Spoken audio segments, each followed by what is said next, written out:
And welcome back to Hot and Cold Podcast. It is, I always do this, February 18th. It's Friday, February 18th. It's me and Connor. It's the boys. We're back in town and we're ready to talk some college basketball. We have a game in the second segment of this episode that is maybe the most fun game we have played because I had to, I'm not spoiling anything. I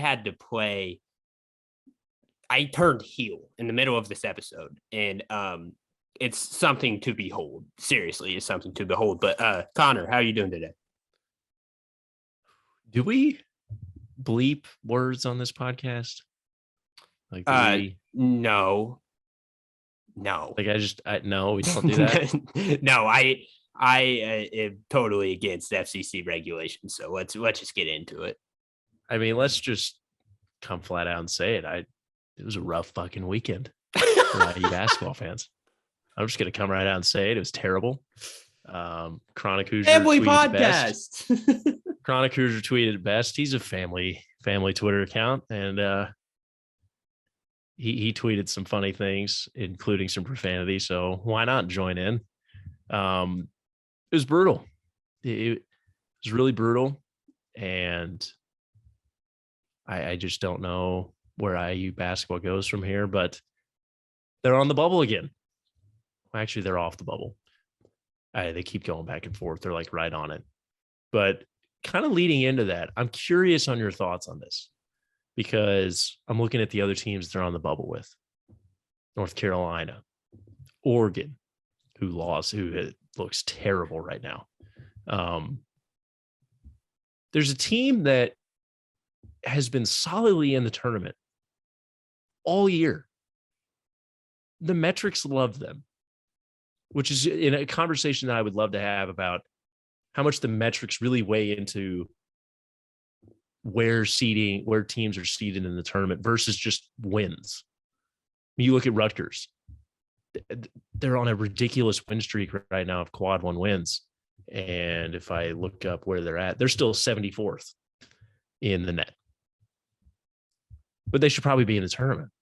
Like they should be in the field right now. Like they are 10-5 in the Big Ten. Should probably be in. Iowa is a 7 seed in the latest tournament projections. They don't have a quad one win. I don't understand. They don't have a quad one win. They're still solidly in. They just lost to Michigan at home, who is a bubble team. I don't understand it. I think it's a conversation that we should have. It doesn't make sense to me. There hasn't been a question on if they will make the term or not. They've been penciled in already, and I just don't get it. I think some of it has to do with, I mean, I don't know why it differentiates so much, but usually the metrics do love Big Ten teams. They do.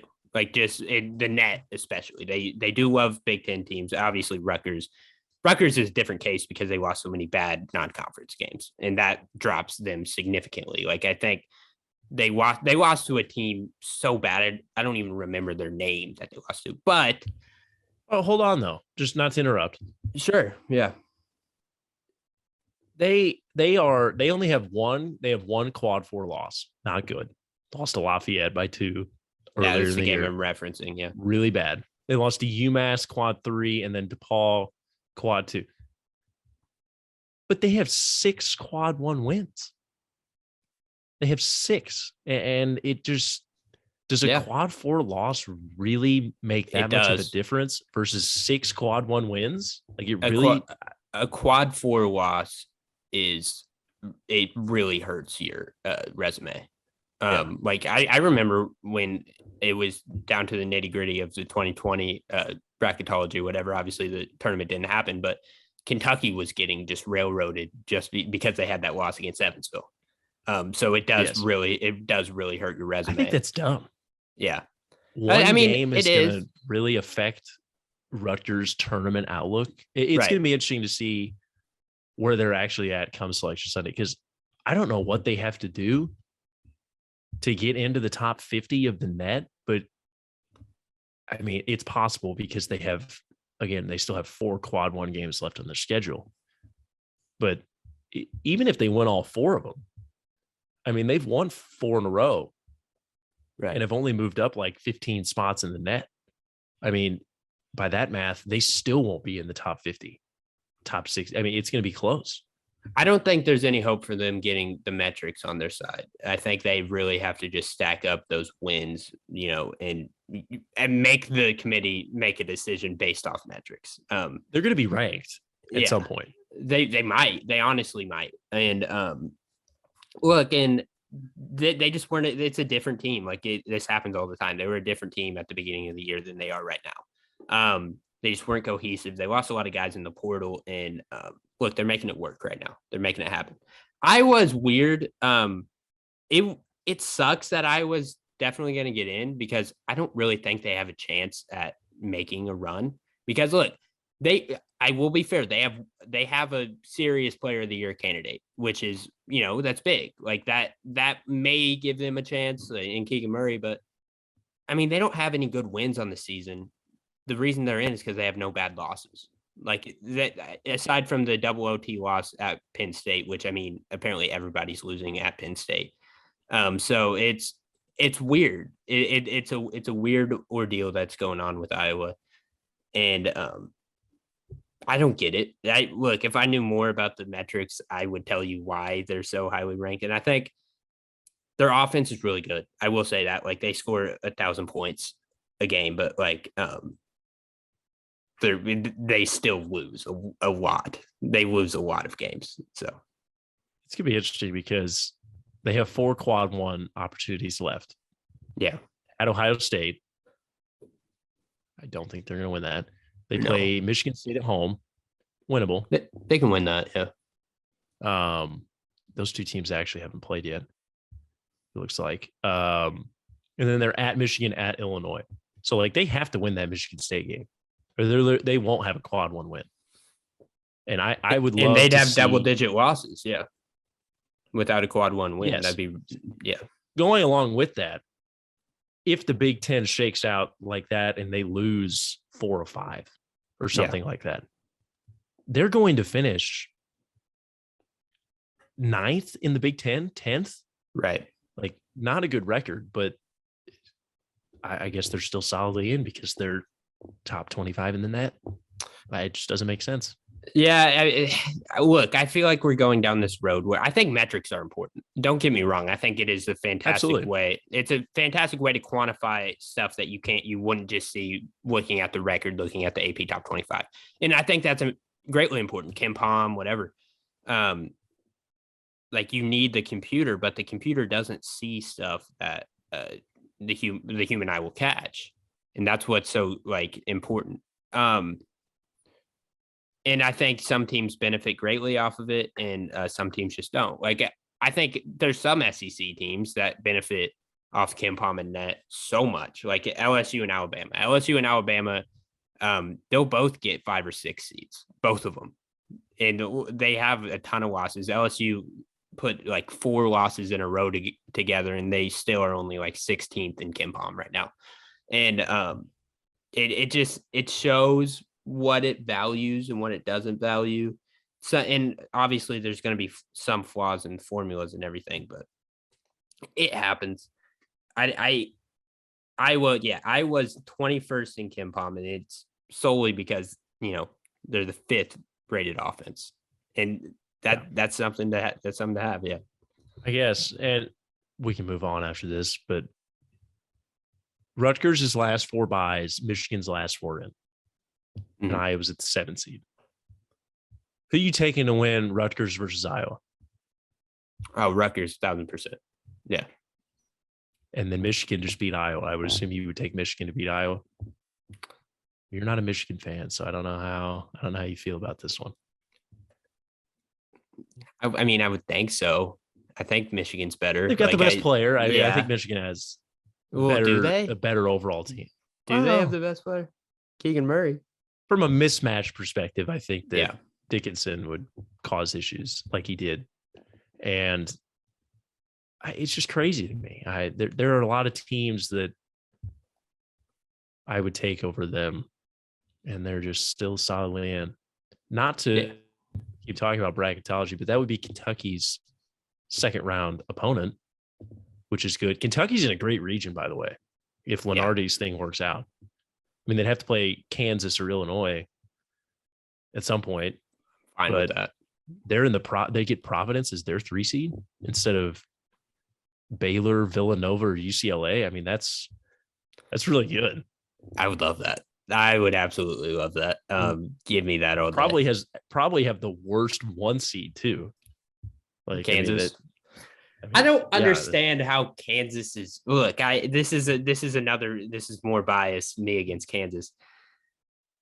I get there's probably not that team that can fill in 4. But like, are we not in agreement? Like, I believe this. I think Purdue is better than Kansas. I think that's something. Are they? I think so. I would believe tough. that. Their offense is much better. Their defense is also pitiful. Yeah, their defense is really bad. But like I'm just saying, Kansas, I feel like has the lowest ceiling out of all those 1 seeds far and away. Then Purdue? Oh, Purdue's not a 1 seed, but well, I think Purdue's ceiling is higher than Kansas's. I seriously believe that. And I might just be looking for a reason to not have Kansas there because every time I watch Kansas, they just don't impress me. I get they have a little bit of they have a Providence vibe to them where they don't blow teams out most of the time. I will admit that. They just seem fake. Like I can't put my finger on it, but they just seem like a fake contender. They're pretender. I mean, I could see where like that could be like people would make that point, but and I get it. Could you not say the same thing about Purdue? You can't put fair. I get it. You can't put Kentucky there anymore, or whatever, because they have 5 losses. I mean, Kentucky is better than Kansas.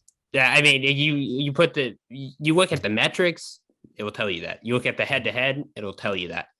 I get it. 5 losses. It's scary for bracketologists, and boy, do they love their Kansas Jayhawks. So I get where they're coming from, but I'd be hard pressed to say that Kansas should be a seed line above the Kentucky Wildcats.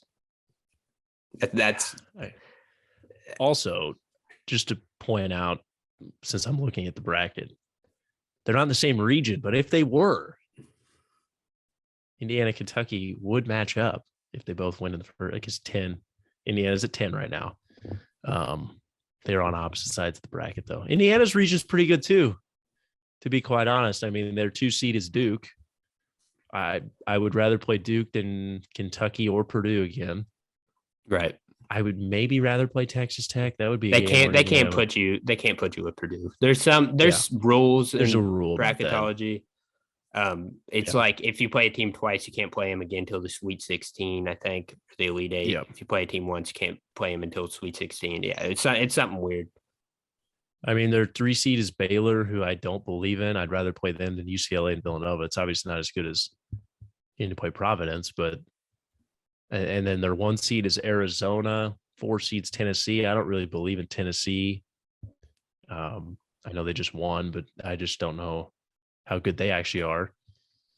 I don't know. It's interesting.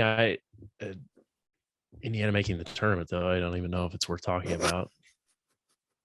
All right. Do you want to, since we both had a week of misery, do you want to do the quickest recap of all time? Do you want to just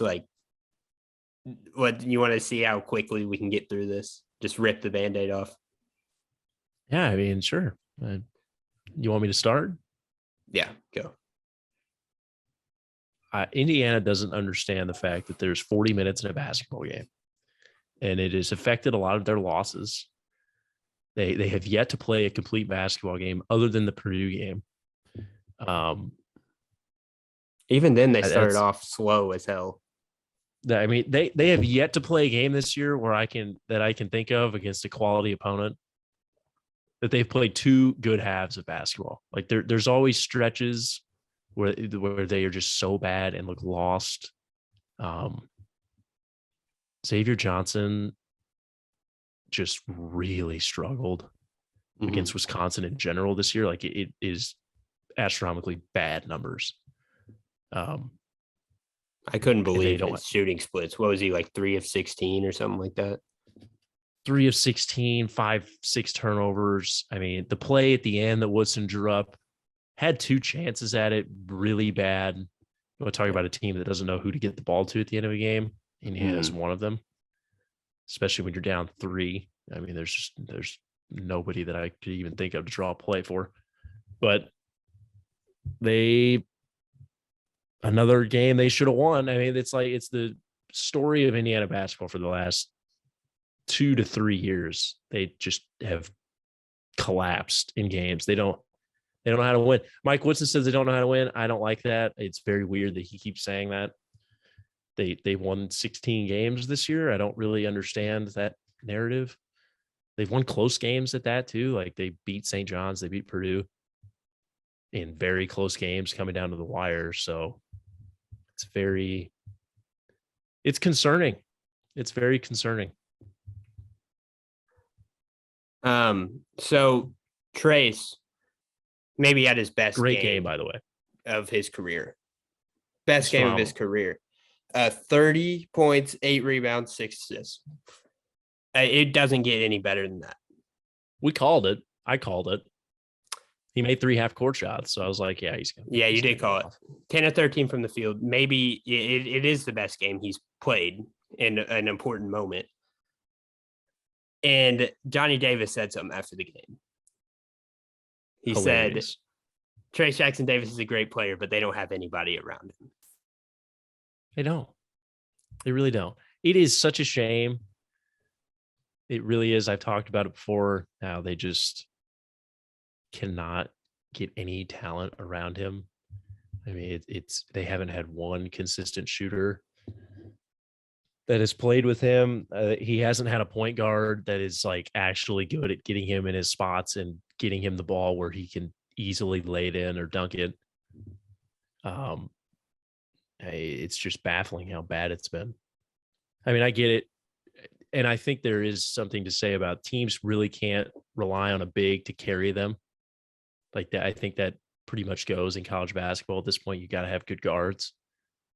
But when you have a big like Trace and you can't even get him the ball and you can hardly win games when he has, you can't even win a game when he has that stat line. I just don't understand. I don't understand. Yeah. I mean, look, this game was a weird game to watch. Like Johnny Davis just dominated you guys. Like he went for 30 and 12 and they had that mid-range the easiest 30 and 12 I think I've ever. He didn't even try to score for like multiple stretches in the game for like 5+ minutes. And it was like, boom. He could have went for 50. He could have went for easily. 50. They put Miller Kopp on him. Miller Kopp and Parker Stewart were matched up with John. Why? That mid-range fadeaway from the post, that's an NBA move. That's an NBA move. That's an absolute NBA move. Like when you don't have it's probably the easiest move to do if you can perfect it. Yeah. But I mean, he was just dominating on that end. So why my night sucked so bad? Why my week has been so down in the dumps? Kentucky goes to Tennessee and just gets embarrassed. They got embarrassed. I was on Twitter, multiple people saying, "Oh, this is the end. This is the end. This is the end." Come on. I mean, we're going to Tennessee. We're on a hot streak. Something's got to bring us down to earth. I mean, this is a game like you just don't win very often. If you do, holy crap, like you're the best team in the country for sure. But like this is a Tennessee team that hosted Arizona and was up by 20 on them for most of the game. I think Kentucky shot themselves in the foot on multiple occasions. Tennessee didn't really play that well on the offensive end. But we just played so sloppy, played so out of control, out of sorts. It was ugly. It was very ugly. So yeah, this is one of those games you just were like, okay, let's move on to the next. Only thing that concerns me is Ty re-aggravated that ankle injury and sat out in that second half. I think he'll be okay. I don't know if it's smart to, just deactivate him for the rest of the season, but probably definitely until Arkansas next weekend. Yeah, next weekend. I would definitely rest him until then because there's no reason. Like these games matter, sure, for seeding, but you need him for March. You absolutely need that guy for March. So shut him down for a bit. That's really all I had to say about this game because this game was one of those like, oh, I never want to talk about it again. Like, like it was disgusting. Oscar had the worst game he's ever had. He was getting hit. The length bothered him. The length really bothered him. Tennessee's bigs were blocking everything. That's all I have to say about the game. Do you have anything? I know you were at Indiana, Wisconsin, so you didn't get to watch it, but No, I don't really have anything about the game. I just have to ask, you've been a big Rick Barnes. he has you Cal's criticize number him a though. lot? He has He Cal's number. does. Yeah. It's weird. Like I saw that it was 6-3. Yeah. That's a weird stat. Would not have expected to see that. He does have Cal's number. I mean, it's fine. He still can't win tournament games. So no, which is I don't know. Tennessee is a team that, again, I think they really rely on just turning the other team over. Like that's how they get their points, how they get their offense going. Without that, they make the game gross and hard to watch. Like that's how they win Yeah. games. They muck it up big time. They're And very it's weird. Texas Tech like. Yes, and it's weird because they do have Kennedy Chandler, who's awesome. He's an awesome offensive player, but they still rely on that style of basketball. So, which is why I would lean into it if it's working for you, which it kind of is. You can lean into it, but it's kind of the reason Rick Barnes, he didn't win a championship with Kevin Durant on his team. He doesn't know how to play with a star. So it's kind of. I just had to get one Rick Barnes dig in. He's a great coach. He's a great coach in regular season against John Calipari. Moving on. He is the Matt Painter of the SEC. That's fair. That's very fair. Just good, great regular season. Tournament time comes around and shrinks. He is. How about he's Sean Payton of college basketball? Oh yeah. Yeah, the New Orleans Saints, they can beat Brady in the regular season, but they're not going to do anything in the playoffs. So that was a stretch. But except beat Peyton Manning that one time. We don't need to do that. All right, so let's do a quick preview of the weekend, and we'll get into this game, this Will game. You guys are going to love this game, by the way. I loved doing it. Illinois travels to East Lansing Saturday.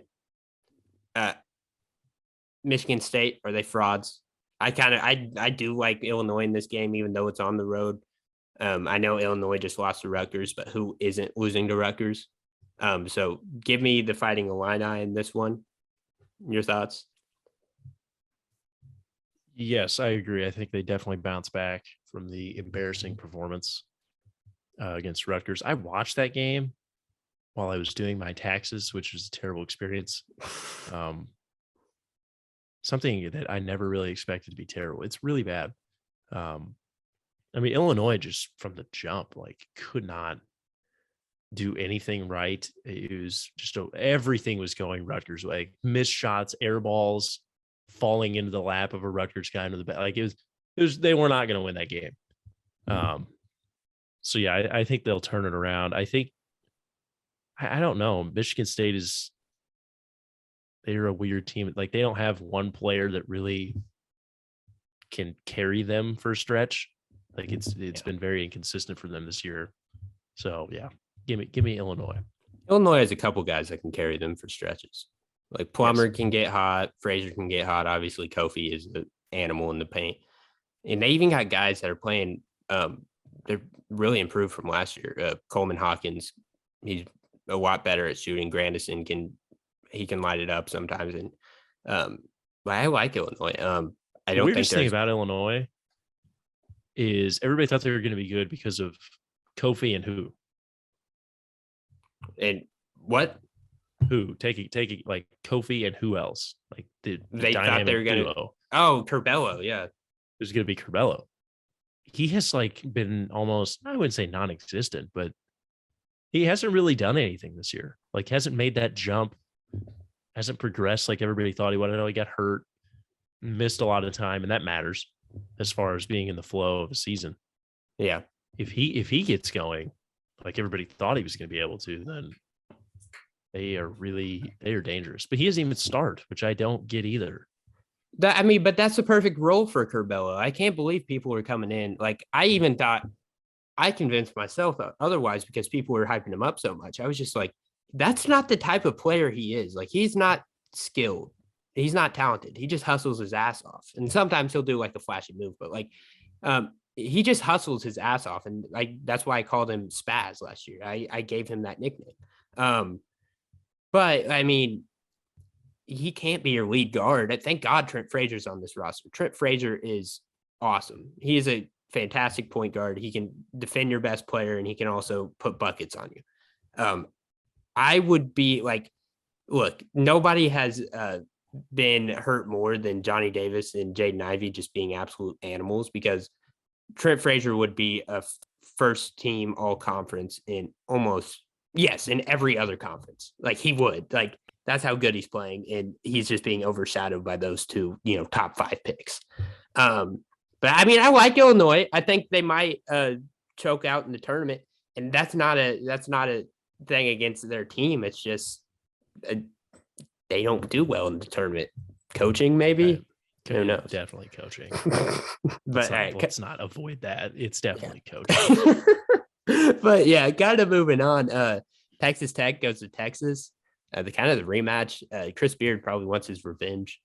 I saw a video of Chris Beard on the internet. He's taking this traitor thing to heart. Did you see the video? It reminds me a little bit of LeBron when he went to the Heat, and LeBron's never been the villain, and he isn't the villain anymore. And when he went to the Heat, everybody hated him, and he couldn't handle it. Like, he freaked out and choked in that finals. And Chris Beard's giving me those same vibes. Like, he just doesn't handle being, the guy that's at Texas Tech, bringing the smaller school along, transfer portal guy. Like, he was always the good guy. Yeah. Can't handle being the villain, I don't think. Like, now he's at the big school with a lot of money, stabbed his school in the back, that Texas Tech in the back, and left. It's an interesting role for him. I don't know if I think he'll be fine, but it's almost like he needs to be in that underdog role. And I thought like he would be on the list for if Cal retired. I thought he would be the guy maybe Kentucky calls. He can't handle Kentucky. He cannot handle Kentucky. God, no. He would fold. He would absolutely fold. But there's no pressure at Texas. No. There's literally no pressure at all. No, the only hate is coming from Texas Tech. That's the only hate. And but he's at Oklahoma State going to guys who call him a traitor and saying, don't say that stuff. Like, that was embarrassing. It was very embarrassing. But it happens. Alabama travels to Kentucky. Kentucky probably without Ty Washington, which is fine.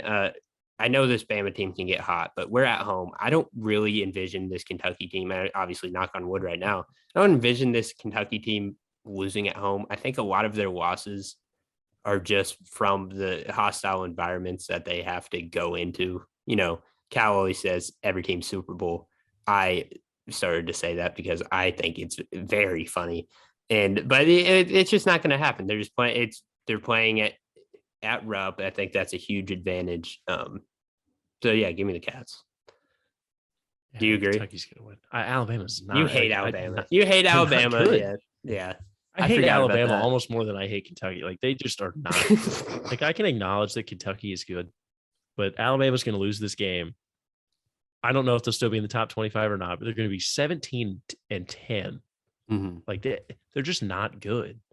Like, they have some good players. Their philosophy is not does not not translate to sustainable. winning. It doesn't. Yeah. You just You can they're win just any penalized. game though. You can win any game. Absolutely, Can which lose means they everyone could too. they're set somebody in the tournament and then they'll get throttled the game after.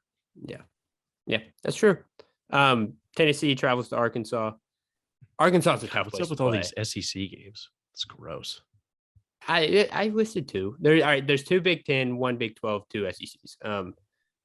Tennessee travels to Arkansas. Tennessee is one of the hottest teams in the country. I think they've won seriously like 9 straight, which is great. I don't think they've lost since that first Kentucky game 5. at Rupp. Is it 5? Where did I hear 9? 9 is just ridiculous numbers. Maybe I just made that number up in my head.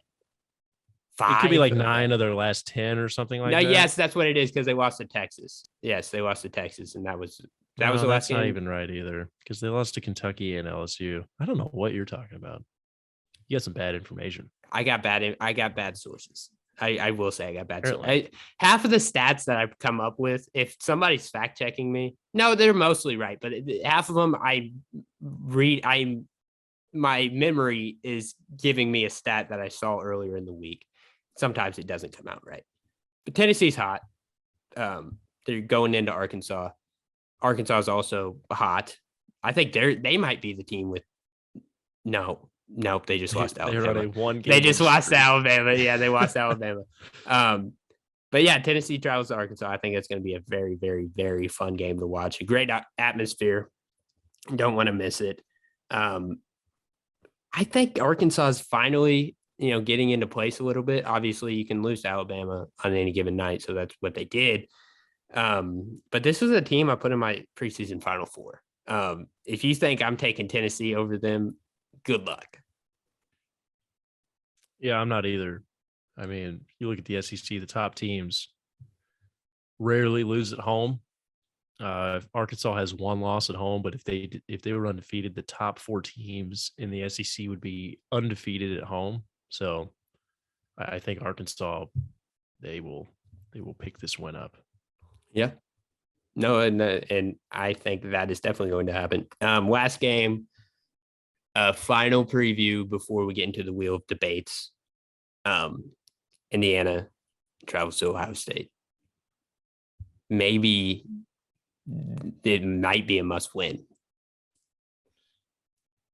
Yeah, I don't know. I don't know. I'm starting to think 20 maybe isn't.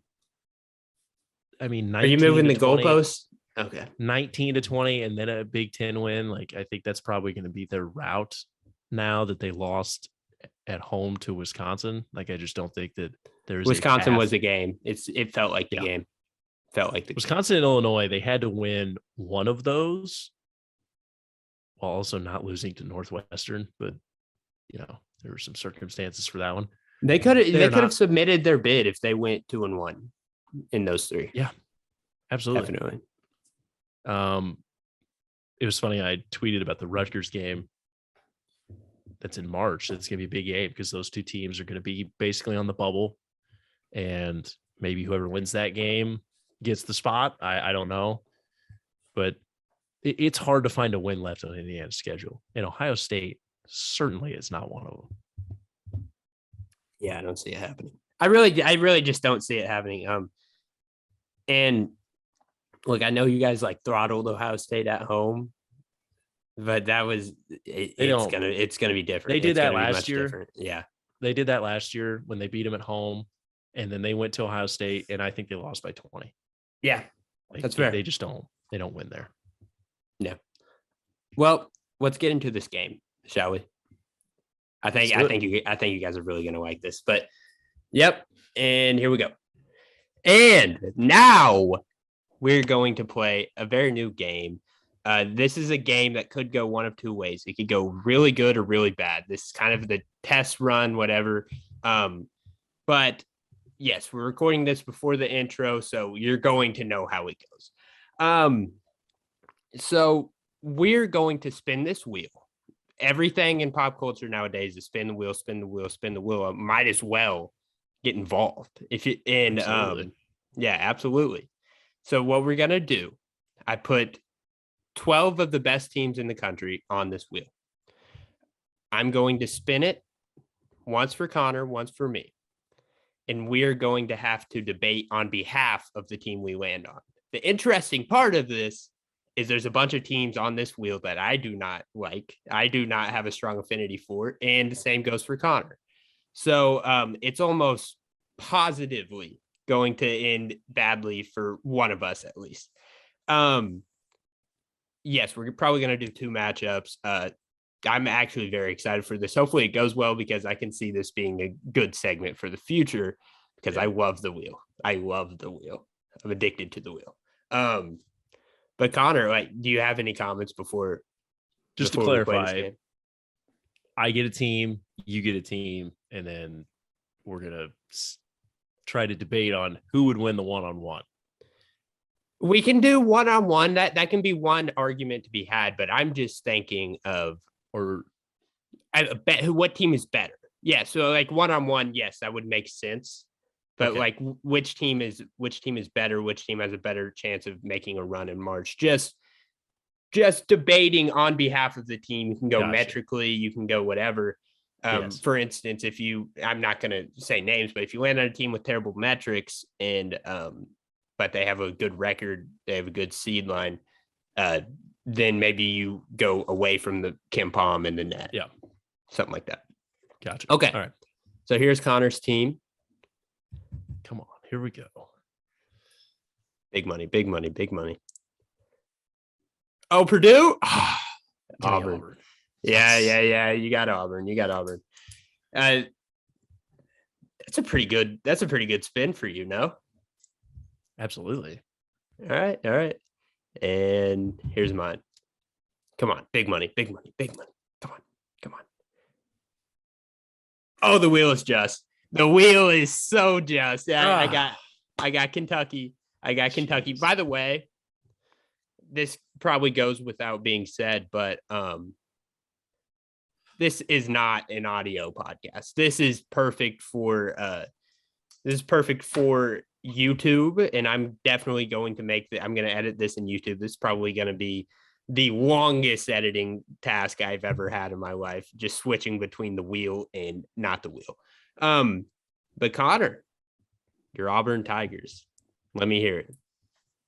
All right. Well, not to bring up a sore subject for you, but these teams have played, and we all know who won. Again, I know tie, hurt, whatever. We're not talking about that. They won. Kentucky lost. That's all. That's plain and simple. Not to mention that I think Auburn definitely has the best player of the two. Probably going to be the number 1 pick. If depending on who you talk to, I would say he's pretty much the consensus though. Like everybody's pretty much penciled him in. I also think this team has more depth than Kentucky does. There's a lot of guys that score for this team. Like Jabari Smith probably should average 25 points a game, but he doesn't. They run their offense through the team, and Walker Kessler is arguably just as important to this team as Jabari Smith.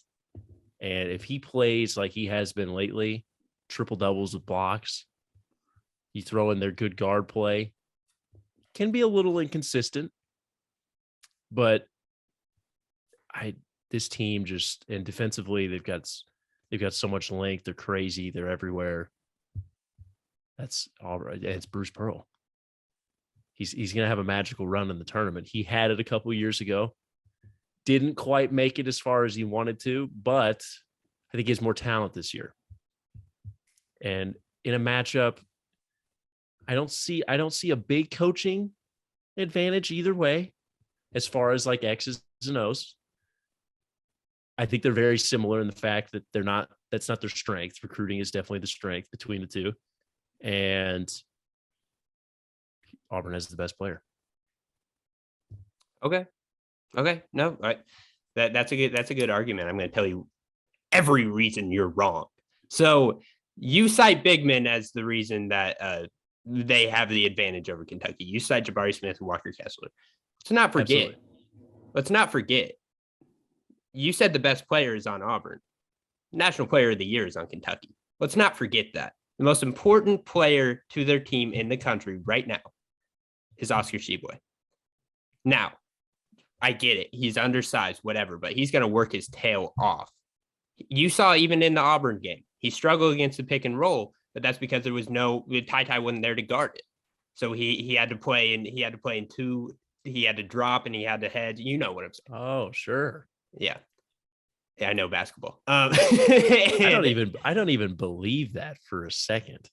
Okay. Well, let me fit. I let you talk on it. Sorry. Yeah. The problem when it comes to Auburn, the main problem, their guards. That is their number one problem. I agree. Jabari Smith, number one pick, maybe the most talented player in the country. Talented. But I don't think the team around him is best. I think Auburn would be much better if his usage rate was higher, if they didn't rely on those guards. But the guards, they're talented, they're athletic, they can sometimes be hot, are erratic.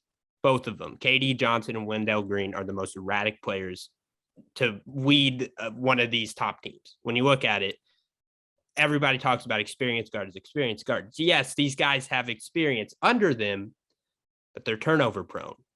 They make bad decisions. They shoot 30-footers for no reason at the end of games. I don't like that. I don't like that for Auburn, and I don't see that going well. You look at the inverse at Kentucky. Severe Wheeler is a guy who can run an offense. He doesn't even have to score to make an impact.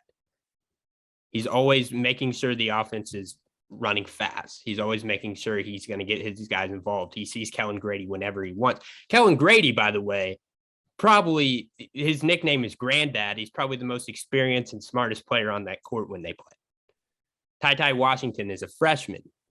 Plays like he's been playing college basketball for 5 years. That he does not play like a freshman usually does. Now, sometimes he makes the mistakes, but his shot selection is awesome. He's a fantastic perimeter defender. If he's healthy, then that creates a massive problem for Auburn. A massive problem. You cited depth. For Auburn. Does that really matter in the tournament? I don't think it really matters. It does not matter at all.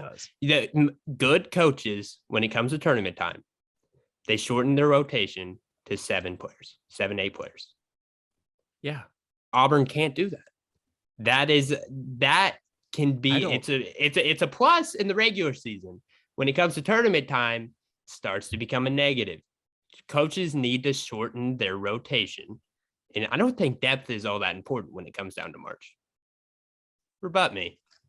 I think, yes, most teams shorten their rotations. But that's only because they usually are buying time throughout the regular season, playing people that probably shouldn't be on the floor most of the time, but they've got to give their guys a break. And when it's in the tournament, at regular season, you're just trying to keep guys healthy, make it through the season. Then once the tournament starts, yes, you're going to play the guys 39, 40 minutes. Auburn doesn't have to do that. They can get away with playing their bench lineups a significant amount of time and not really having a drop off. Like they can get away with that at times. And that's a plus because that means your guys are fresh constantly. You're just rotating guys in while the other team's gassed by the end of the game. And I also think that Kentucky's problem, who do they go to at the end of a game? You need a shot to win it. Who gets that shot? I'm not sure that any Kentucky fan would really answer that the same. Like some's going to Kellen Grady. Some will say Ty. Auburn's is Jabari Smith. No. In the tournament. Watch the end of the Arkansas game. Again, they're learning. They're learning right now. Bruce is just letting them play. In the tournament, he's going to draw up a play for Jabari Smith. Yes, Bruce Pearl, all-time tournament coach. Great tournament coach, yeah. You're right. He's going to one Final Four in like 20 years, yeah. Hasn't had the talent. He's got the talent now. Oh. He's going to draw that up for Jabari. Like there's a clear pecking order on Auburn in crunch time. I don't think Kentucky has that. And I think most people probably answer Ty. And if you're going to rely on a freshman in the tournament, no thanks. I don't care how experienced he looks in the regular season. He's never played in the tournament before. And I get it. Jabari Smith hasn't either. But he's the number one pick in the draft. He's that good. I'm going to tell you something. I think this is an underrated answer for that guy who's going to be, who's going to make the shot at the end of the game, the guy who's going to throw that dagger. As much as like he's not our best player, as much as he's somebody that doesn't even start for the team, Davion Mintz is that guy. Oh my God. Davion Mintz is one of the most clutch players I've ever seen.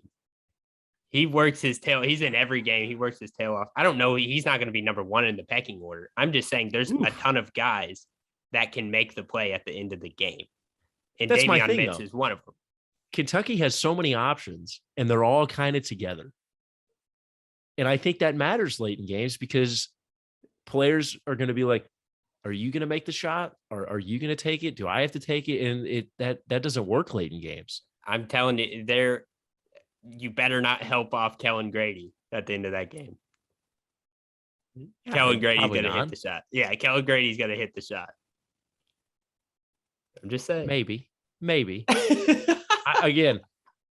I just don't trust Kentucky. I think depth does matter. I don't even think they have 7 guys that can play. Yeah, they do. I don't think they have 7 quality contributors. Jacob Toppin? Tournament. He's a fantastic perimeter defender. That's 6. Davion Mintz. Davion? Oh, yeah, of course I'm counting Davion. Davion is he's an actual rotational piece for Kentucky. Well, you've only got 6 right now then because Ty isn't even available to play and probably should get shut down for the rest of the regular season. So yeah, I don't want to talk about Ty's as far as a tournament run, like we said, how can you trust Kentucky? They can't stay healthy. Their guards can't stay healthy. You said something. We can move to the next matchup because the point of this debate is not to find a winner. That's for the audience to decide. But you said that Kentucky is relying on a freshman to be their guy at the end of the games. Didn't you just say that Jabari Smith is number one in the pecking order? All right. But I said that he is far and away better than Ty. He's more versatile. Sure. Hunts mismatches, can score all 3 levels. It's not even close in a comparison on who I'd rather have down the stretch. A 6'10" guy that can shoot threes and score everywhere, or a 6'3" guard that's not very fast but a good shooter. Let's see if he's not timid in the tournament. He goes through runs. He goes through runs where he gets very timid and he doesn't shoot. It's true. All right. That was a good one. All right, Auburn, Kentucky. What are the odds that was the first one? Auburn, Kentucky. I hate Auburn, dude. Thank God I didn't get Auburn. All right, moving on to the second one. If we would have got the inverse on that, that would have been hilarious. I kind of would have loved that, though. Yeah. I would have loved that because you debating on behalf of Kentucky would have been very funny to listen to. All right. This one is for you. I'll do this one for you as well. Just don't give me Purdue. Providence. Oh my God. All right. You might have already just lost the debate off of that reaction. Well, let's see. I could get somebody so close to UCLA. I was like, come on. Oh, please be Duke. No. Yes. Yes. That's what I'd love to see right there. This sucks. I would have rather had Providence, I think. I mean, I'm good now. You're good? Oh, yeah. All right. Yeah. Providence versus Duke. Providence. Go ahead. All right. So Providence has been a weird team this year. They've won a lot of games, are in the top 10 of the AP poll. yet their Ken Palm is not very good. Their rankings in general just are not 46 in Ken clear. Palm. They're just not this. It's very weird. I've never seen such a discrepancy between the rankings like they are. Some people are calling them lucky. Well, you know what? I'm going to say that they aren't lucky. Yeah. They've got the magic flowing right now. They've got the mojo. It's just, I mean, they even didn't play well against Villanova recently. It's still almost won the game. I mean, they shot like 36%. Villanova shot 50% from the field. Didn't matter. They were still in it till the very end. This team has a ton of experience, especially compared to Duke. I would even go out on a limb to say, and you're going to love this, maybe they have the coaching advantage right now. I think Ed Cooley's got this team rolling. I don't know. They're just a magical team right now. I think that if this team gets on a run and gets hot in the tournament, they've just got so many guys. I mean, it's going to be hard to shut them down. Jay Wright said it in his pregame interview with Fanta before their game this past week. And they just have so many players that can give you 20 a night. And it's hard to scout them. It's hard to defend them. So that's my take. That was really cute. That was a cute debate for Providence. I know, like, and that's why I kind of let you go first there. I mean, I could have went first. You could have just rebutted everything I said, but I just wanted to hear what you had to say about this joke of a program that the Providence Friars are. The luckiest team in the nation. We were one of the first to cover it. We were all over it. I put out a video on Twitter talking about, oh, they're lucky, they're frauds, they're going to lose in the first round of the tournament, which it still holds up, still is going to happen. But I mean, you look at it, two programs like Providence and Duke. I mean, you get to the tournament and you're leaving the bad losses that Duke had on the cutting room floor, and you're saying, okay, look at their roster. Their roster is absurd. I can't even take this seriously. How'd it go with Zion?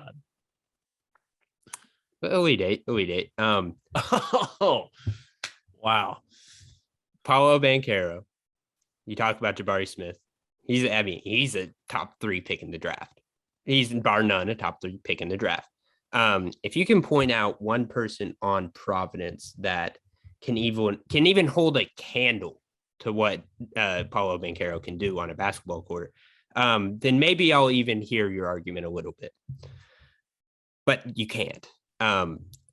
When you are relying on Aljamaid Durham to be your scoring threat, you're automatically you're done. The argument's done. The Ed Cooley dig was cute. The Ed Cooley Coach K thing, that was very cute, because on a real note, where I reside, but I can't reside there for this debate. That was absurd. Coach K, best college basketball coach of all time, whatever. but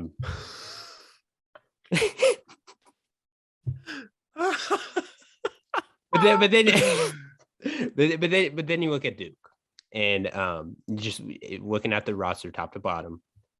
Wendell Moore, he's an experienced guard. He's playing out of his mind. He's playing great basketball.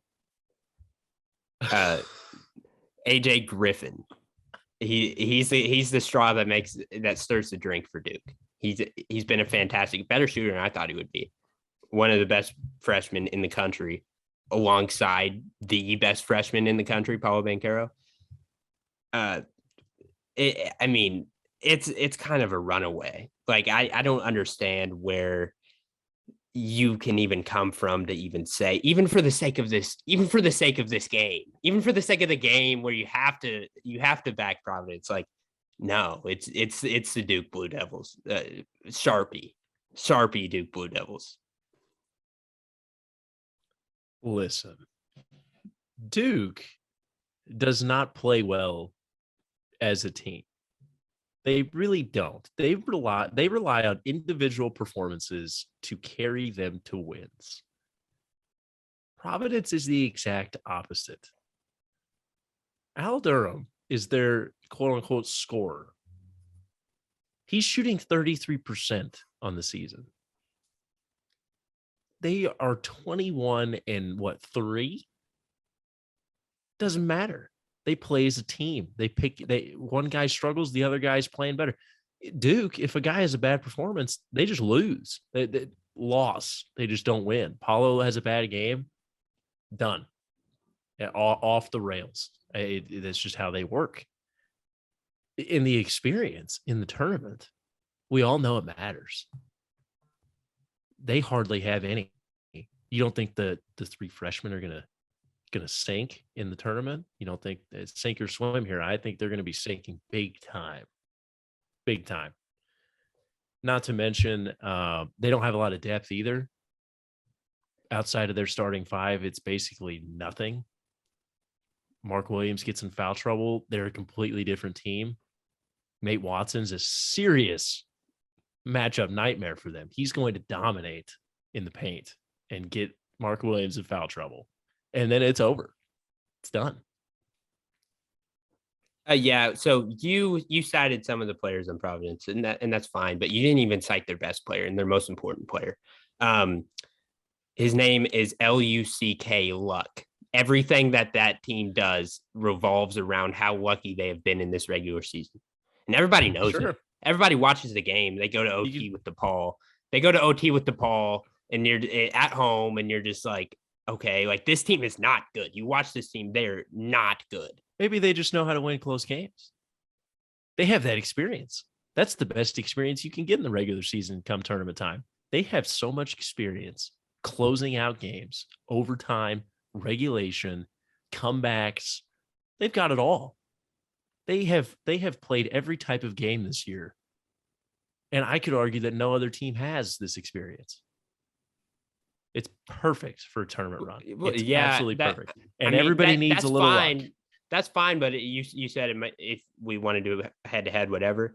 It will not be a close game if Providence plays Duke. That will not be a close game whatsoever. Are you kidding me? Okay. You said it yourself. AJ Griffin is the straw that stirs the drink for this team. And AJ Griffin is playing out of his mind. Trevor Keels has the ability to go off on any given night. Nobody on Providence can guard anybody on Duke. I get cohesion is a problem, but talent is also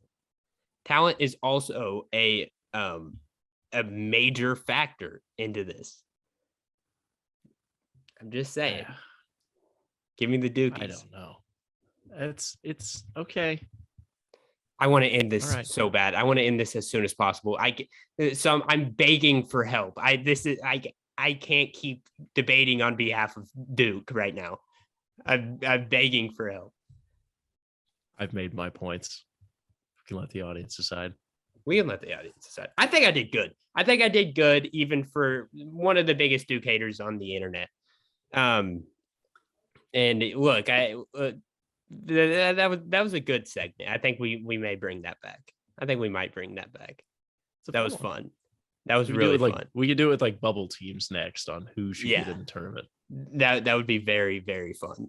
And I get Indiana and you get like, I don't know, like Florida. That would be funny. That would be hilarious if it was Indiana, Florida. But okay. Thank you all for listening. I hope you watch on YouTube because you get to see the wheel. You get to see the beautiful wheel.